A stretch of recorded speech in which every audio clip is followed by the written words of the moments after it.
साहब के सामने तमाम ही बातें को हमने रखा। कॉरपोरेशन की तरफ से इन लोगों को ज़बानी नोटिस दी जा रही है, कई लोगों को राइटिंग में नोटिस दी जा रही है, कई लोगों को बस्ती उजाड़ने की बात की जा रही है और ज़्यादातर लोग जो कंप्लेन किए हुए बस्ती वालों के खिलाफ वो तमाम ही लोग प्राइवेट ज़मीन पर अपने प्लॉट पर रहने वाले लोग अपना जाति मुफाद हासिल करने के लिए कॉरपोरेशन का इस्तेमाल करना चाहते हैं। आज कमिश्नर साहब को डिपार्टमेंट हमने बताया और सलीम नगर 70 बरस से रह रहे हैं। नगर परिषद नगर पालिका के टाइम से हाई परचेज डिक्लेयर है।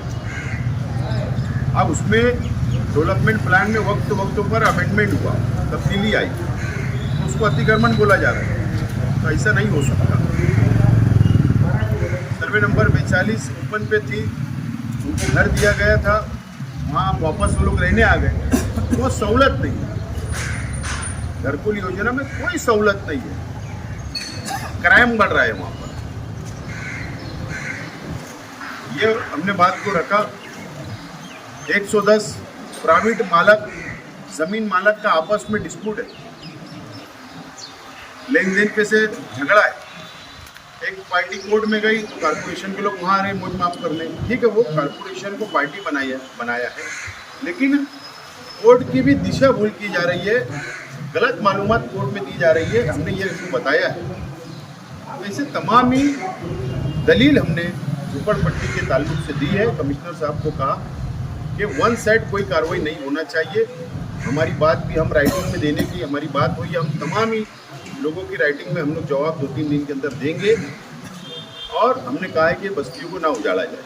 कमिश्नर साहब ने यकीन दिलाया है कि सबके साथ इंसाफ होगा, ना इंसाफी किसी के साथ नहीं होगी और कॉरपोरेशन कोई भी ज़मीन या प्लाट मालिक के इस्तेमाल में नहीं आएगी। इस तरीके का यकीन उन्होंने दिलाया। 110 का टेक्निकल विषय 110 का मैंने कहा ना कि हाईकोर्ट के अंदर मामला है। हाईकोर्ट जब मैटर सामने आएगा तो जो लोग ने प्लाट खरीदा है वो लोग वहाँ पर हम जाएंगे साथ में, वहाँ हमारी बात रखेंगे। हमने तो लाखों रुपये दे के खरीदा है, वो बातें हमने की है और बाकी टेक्निकली जो बातें हम लोग मेमोरेंडम के शक्ल में उनको देने वाले। सर, आपका आपके झोपड़पट्टियों को मतलब एक किला कारगर बता है। कुछ लोग कह रहे हैं कि जब तक ओपन स्पेस खाली नहीं होंगे तो मिस इनको मतलब स्टंगिंग हो रही है कि वो झोपड़पट्टी कौन सी ओपन स्पेस पर बसी हुई है या फिर जो हाई परचेज की जमीन पर? नहीं, झोपड़पट्टियों का अलग अलग, कोई हाई परचेज पे है, कोई प्राइवेट ज़मीन पर है, कुछ लोग पाइट कैनल पे रहते हैं, कुछ लोग ओपन पे रहते हैं, तो अलग अलग बातें रहती है ना। जैसे मैंने जो ऐलान किया कि सलीम नगर झोपड़पट्टी को कोई हाथ लगा के बता, तो मुझे पता है कि वो हाई परचेज डिक्लेयर है ना, कानूनी बात है, तो ऐसी बात है।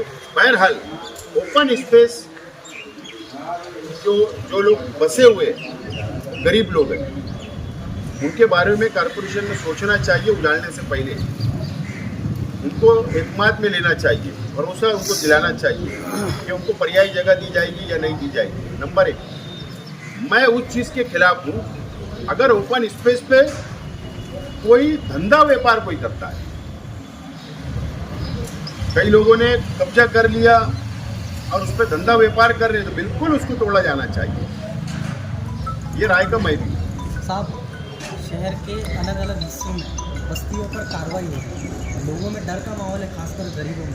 तो मौजूदा एमएलए की कोई जिम्मेदारी इसमें है कि नहीं? मौजूदा एमएलए समझेगा तो बोलेंगे ना। और गरीबों का मसला के लिए टाइम देना, उनको साथ लाना, उनके लिए लड़ना, ये पैसा नहीं देते हमको, लीडर को जेब से खर्चा करना पड़ता है। तो जहाँ पैसा होगा वहाँ एमएलए नजर आए।